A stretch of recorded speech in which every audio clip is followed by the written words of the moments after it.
folks, and welcome to TEG Talks. Today we have the wonderful Carmina and Ben from Howling Wolf Bakery in Whitehaven.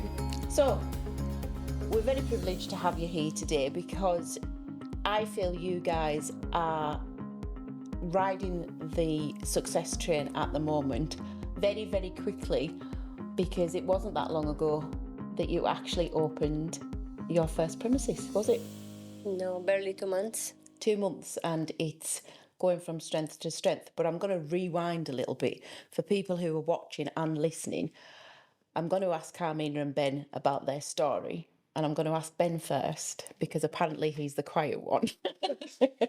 So Ben, tell me about yourself and your background and how you've ended up where you are now, having this premises serving, in my opinion, the best cinnamon buns this side of Manchester.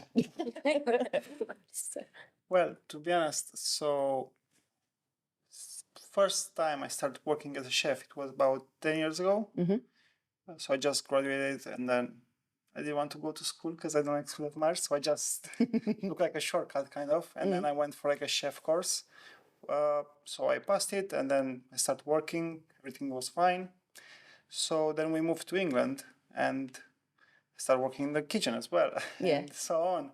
But to be honest, all the time I had like a passion for the baking part, but I never had the time and where to practice it. So once we moved in here, because I quit being a chef, kind of, so I was just at home all the time, like helping Mina with the leather workshop. Yeah. So I had like plenty of time. So then I started to bake like every day. So we started making friends. So instead of us eating all the pastries, I shared with them. So I don't know, to be honest, how I discovered the cinnamon rolls, how I started baking them, but it just happened. Just I can't fell realize. into it I naturally. can't remember the day it happened. So It was, I think, the first or second TEG market. Yeah, it might be.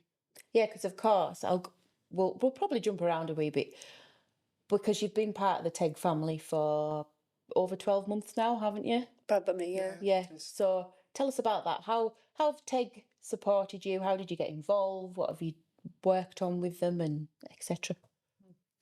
So do you want me to take over now? Or she'll go with it. You go with it. Okay, then I go with it. Because I was at home and wanted to because my friends and your friends as well liked the baking part, so I was like, why not start selling at markets at least like once a month or so on. So then I messaged the council, and then Jenny was involved with the council before she started the TEG. So she put me she gave us a stall to be there like every month, and then we started selling, and everything was fine. So I think it was more than fine because you were selling out, weren't you? well, Tell the truth. at the beginning we had only like Romanian pastries mostly. We didn't have the cinnamon rolls yet. No, I think the second, maybe the second market, that was with the council. I think we did 2 council markets before. Oh, the young entrepreneurs. Yeah, and then Jenny started TEG. And I think it was one of the very first ones when we were brainstorming more pastry ideas. Because then I got involved, because obviously I was tasting all the pastries and I was like the number one food critique. We were coming up with ideas, and somehow my mom used to bake cinnamon rolls. Yeah. And then somehow I guess we just mentioned, threw idea out there, and then Ben came up with this recipe, and somehow they turned out amazing. So we brought them at the market without having any idea that we're going to become the cinnamon roll. For it. Yeah. But to be honest, they weren't that perfect at the beginning. It took me about a couple of months to make them better and better. Yeah. Because every time all these things take time. Perfection takes time, they say, don't they? But I think they're absolutely wonderful. And obviously they're all coming in different flavours and stuff now, aren't they? Which is very exciting. We'll get back to cinnamon rolls in a minute. But for now, we want to talk to Carmina. So I know that you are very similar to me in the sense that you're a maker and an artisan, and you used to have product and photography business, but your product side of things was leathercraft, wasn't it? Yeah. So tell me about, how did you get into that, and did you go to university to do anything like that, or is it No. self-taught?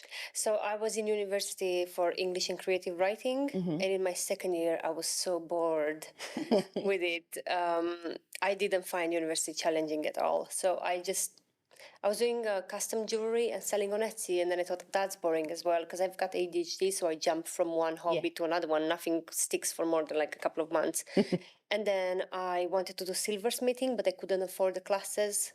My second passion, like aspiration, was leathercraft, and that was cheap enough because you basically need a few pieces of leather, a knife, ruler, and Like thread more and basic needle. tools, Yeah, it was really cheap to start. And once I started, and I've seen how easy it is to get something that was on my mind to just create a product within hours or days. It was just amazing. Like I found it so interesting because I've never been great at drawing or doing any kinds of arts. So just having this power to kind of like think about the design and then I can present it to the world, it was just amazing. And then people would pay for it. So it was Me and you are so similar because I'm the same. I'm not a semi-technically minded maker. I'm one of those people who maybe think of it, draw it, make it, and then if it goes wrong, I'll make it again. Yep. Rather than meticulously plan it out to size and dimensions. Whereas my dad, who's an engineer, he's like, I'll draw it out on CAD first and we'll 3D model it and we'll make sure it's going to work. And I'm like, but where's the excitement in that? Yeah, a lot. To be honest, a lot of leather artisans do the exact same. Like you use, I'm not even sure how it's called because I've never. It's a type of foam that they use that mimics the texture of leather. Okay, yeah, like a faux material. They would create the whole product in that and then recreate it in leather. And I'm like, you've completely lost me. For me, the fun part is staring at a piece of leather, going crazy on it, and then presenting whatever came out of it. And then if I like the finished product, then I'm going to step back and look at all the steps I've taken, write them down, and save for future reference. I've been doing it for 5 years before I've actually started drawing patterns of my best-selling items. So you can make them over and over. Yeah, I don't really like the repetitiveness. Yeah, you want to be able to probably put your own stamp on everything Yeah. you make that's slightly different. And I guess you can agree or disagree with me, Ben. Is cooking similar? And when you're producing I know we keep going back to the cinnamon rolls, but say, for instance, you've made 100 of those in their kind of classic flavour. And I kind of know the answer of it because you've already done it. You've developed that product already, haven't you, to be different flavours or different textures for the time of year. Because do you get bored just making the same thing over and over again? Well, I started to get bored, but somehow I went over it. So now I'm again like passionate about that. So you've kind of rode so after the first curve. month, I started to be because I was a bit tired because I was there like every day. So now somehow I just enjoying doing it again. Yeah. But I've got a new challenge to make them gluten-free, so that's going to be a bit harder for me. So I've got a customer for you because my mother-in-law's celiac, so she'll be your favourite customer because she cannot eat gluten in any form. But it is challenges like that you guys are going to face and have faced every day. And I know I met you guys right in the thick of like what I like to call creative chaos and stress. And Carmina was just like doing circles in her head, round and round of, I need this, I need that, I need this. It's not the best time for you to be talking to me because I need to do this in the nicest possible way. What do you think's been the biggest challenge so far with opening your own premises? Definitely hiring staff, hiring people, training them, doing all the paperwork, and then deciding whether you keep the people you've hired or not. I think the hospitality industry as a whole and since COVID, they're suffering with staff. And I read a piece on LinkedIn this morning. It was like, hotelier is worried about summer season due to staff. And it's that they're finding that they can't get staff, number one, and number two, keep the staff they've got for whatever reason. So I can empathise with that in terms of you guys starting something new and wanting to be the best you can possibly be and wanting your staff to share that journey with you and be as passionate, because when you run your own business, you want everybody who's involved to be as passionate as you guys are. Oh yeah. It's a bit hard. And it's so hard. No, I totally understand. What about what's been the best thing that's happened so far? For me. Well, either both together, whatever. If you had a day off, is that been your best moment? I mean, hiring a barista was like one of the key moments, I think, For you. when I decided I'll stay and not run screaming in the wild. Yeah, it's been like I've been really lucky to find a barista that has just become unemployed and he had a lot of experience. That he's joined the team because that allowed me to spend more time working on other things Yeah. rather than just being a barista and a waitress. And like you said, going in circles about all the things I need to get done. Yeah, because I bet your to-do list is forever a mile long. Oh, you don't want to know. Well, it's on a daily basis. What is that? What gets you up in the morning? What's that burn and passion inside that you get up in the morning and go, right, we're going to work, rather than, oh God, no, I can't do it. I can't do it today. What makes you assume that I have the first? You be honest with me. You can be perfectly honest, because I said to Pete this morning, I was like, I'm not sure I can do this today. He says, why, what's wrong with you? I said, I got really emotional last time we did it. And I said, it was just emotional, talking about people's businesses and highs and lows. And when you're self-employed and you're a sole trader, 9 times out of 10, the only person I speak to or thing I speak to in a day is the dog. Oh, that's been my life for So 10 years. speaking to like 10 people in a day, I drove home, I was like, I can't believe her. So yeah, we're allowed to have days when we think, oh God, I can't do it today. Yeah, I only have that when I'm supposed to be front of the house. If I'm being the barista on that day, because I still work as a barista on the days when the actual barista is having a day off. Yeah. That's okay because it's me, the machine, I make the drinks, it's fine. But when I have to talk to like 100 people in a day, that's just absolutely draining, and having to deal with everyone. If one of the customers is a bit upset or grumpy, I take that personally. Do you get away with it, Ben, being more in the kitchen, or do you just get annoyed at yourself more? Well, to be honest, for me, it's a bit hard to get annoyed. So I'm lucky with that. He's just Are like, you really laid back? Yeah, but to be honest, we got like loads of nice feedback from customers. So that's helping me at least.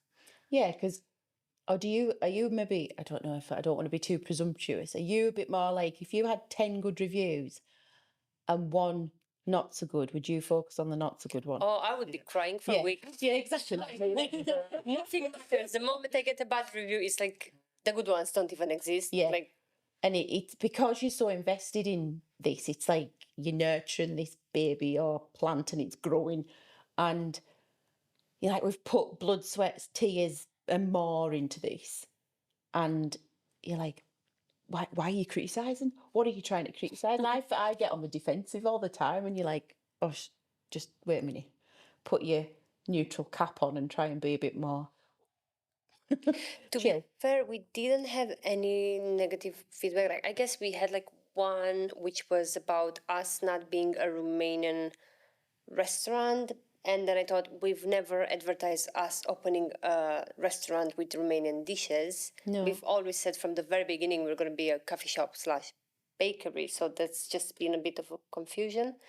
But other than that, like, we've got some criticism, but everything was constructive. Like, oh, that's good, yeah. can you provide more vegan alternatives or gluten-free? I'm like, oh yeah, we're going to try to develop more recipes. Yeah.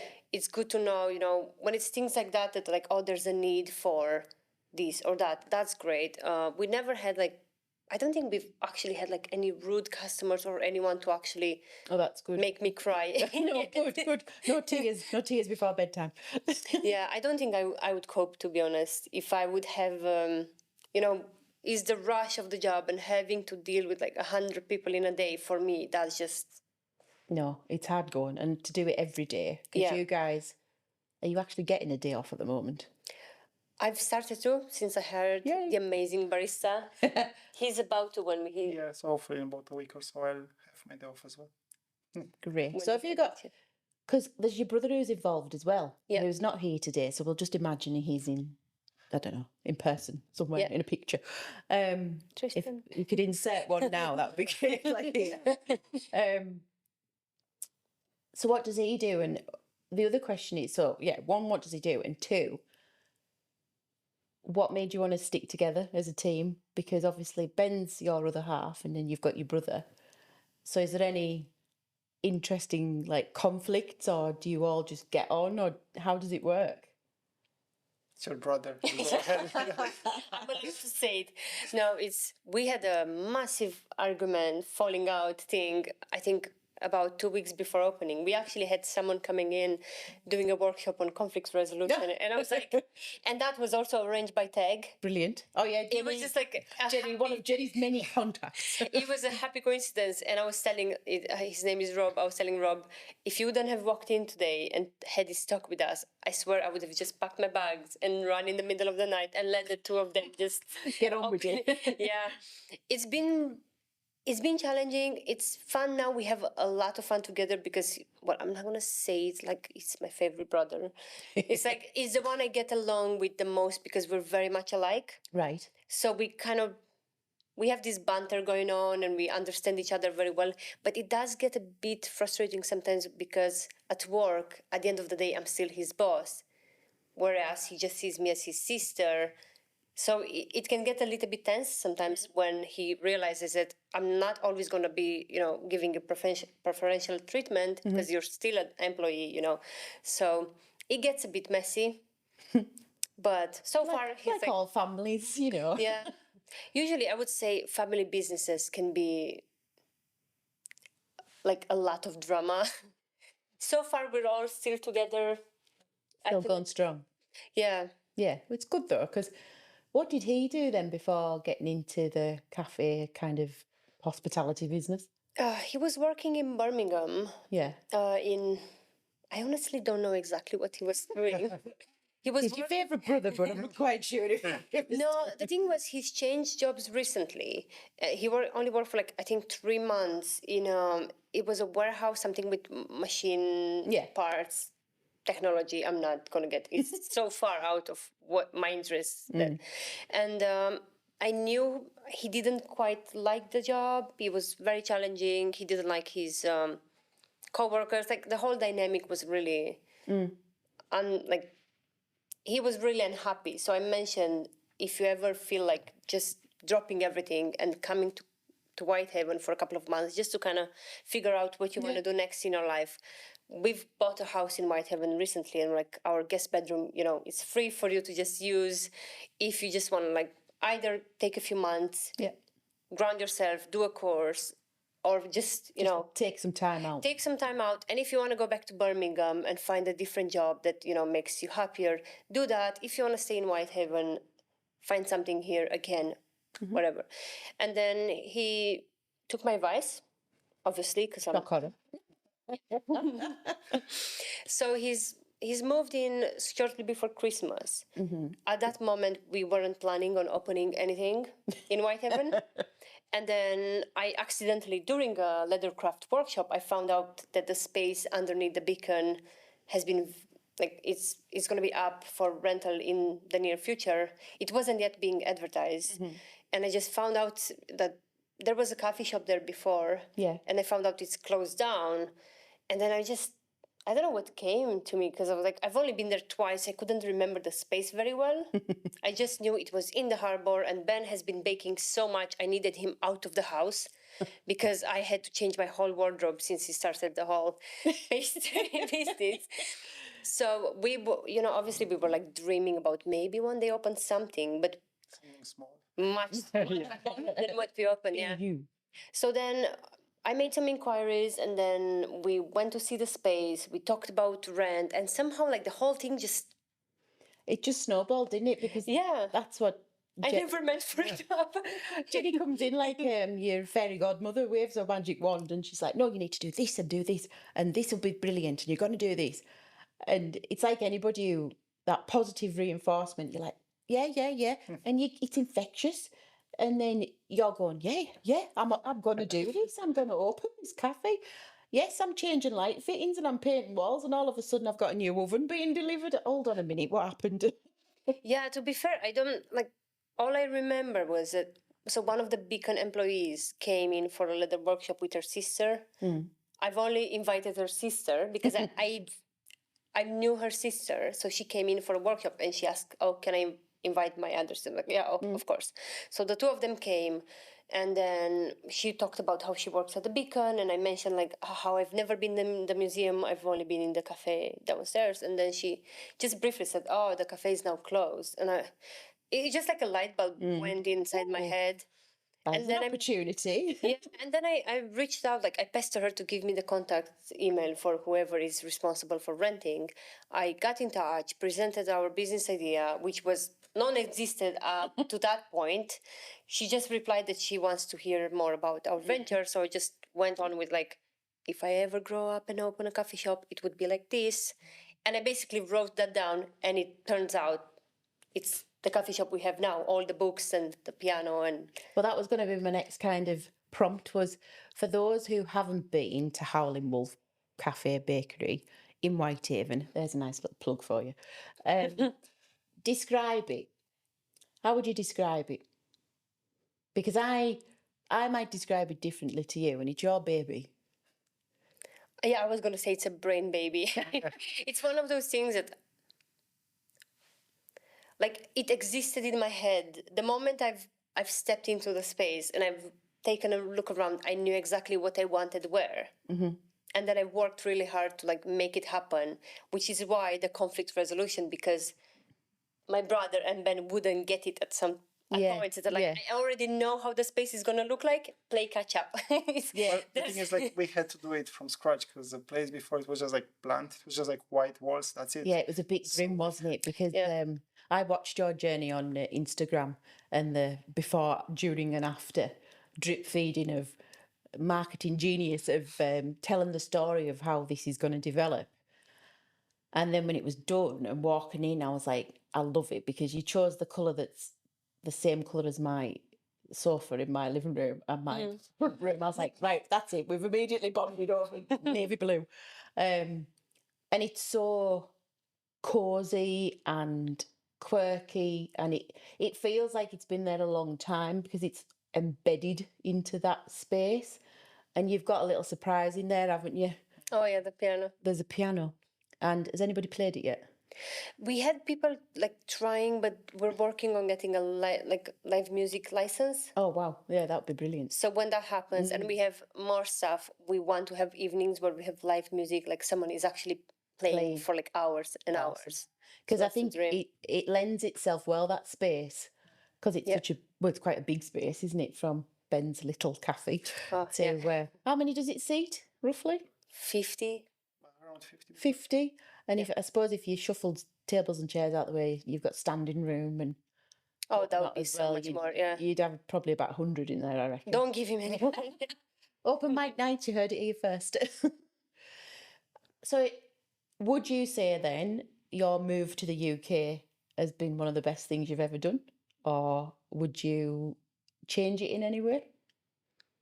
Your story We so far? moved to the UK because we've lived in the UK in the past. So we lived for 3 years whilst I was a student. Then we moved to Prague for 3 years, and then we came back to the UK on a whim. Is this the whim then? I think it's because we like, that's why we moved back. Yeah, we moved back to the UK. We were absolutely miserable. At least I was absolutely miserable in Prague with the whole language barrier and. Again, because I'm autistic and I've got ADHD, the stimulation of being in like such a busy city as Prague, it was just taking a toll. And then one day we're just like, oh, you remember when we lived in the UK, this and that and that. And then it was just like late night, again, kind of like with the coffee shop, just briefly talked about what if we moved back. It was right before Brexit really came into force, like from January 1st, you need a visa, you need that. And this was end of October. And beginning of November, we were already moved back in the UK. Like within 2 weeks, we've sold everything we owned, packed our bags. He's found a job. We moved to the UK. Something tells me that when you have an idea, Carmina, it's happening whether it Ben likes it or not. To get along. He likes force, we're going that way. He likes to believe that he has a say into things, but at the end of the day, I mean, You've done it together though. yeah, You know- I'm more of an idea person, and then he has to like work really hard to kind of make it happen. He's more of a hands-on person. So, Had you visited Whitehaven before? so when we moved back to the UK, it was in Birmingham. Yeah. Then we discovered by accident Whitehaven whilst on a van trip through the Lake District. A few months later, after we moved, it was during the pandemic when we were, I think it was after the first or second lockdown, when we were allowed to travel for like leisure, but only in nature. Yeah. So we were doing that because no hotels were open or anything. And we ended up sleeping in a parking lot in Whitehaven. And then again, on our drive back to Birmingham, I was telling Ben, wouldn't it be amazing to retire in a place like Whitehaven because you've got the Lake District and the sea. It's perfect. And I was Googling houses for sale just to get an idea of pricing. And I was shocked to see how cheap houses are in Whitehaven. Why are houses in Whitehaven so cheap? Makes no sense. The town is amazing. And then again, I just turned to Ben, I was like, if they're all like £100,000, why would we buy anything in Birmingham? Yeah, that's going to be treble, if not more, for the same size. Yeah. Well, this is the West Coast. And we ended up in Whitehaven. Yeah. And then he started baking because he was unemployed. Got bored a bit. You better. Bored and did this. Well, to be fair, you weren't supposed to get bored because he took a year off work to renovate the house we bought. We bought a really cheap ex-council house that we're renovating. And the only reason we have a coffee shop today is that I gave up having a new kitchen and bathroom in our house. I still live in misery because we decided to invest. Failure, because that's the two things that need to change in my house. But it's like, no, we'll build his and hers workshops at the bottom of the garden instead. I'd like to thank Carmina and Ben for joining us today on TEG Talks.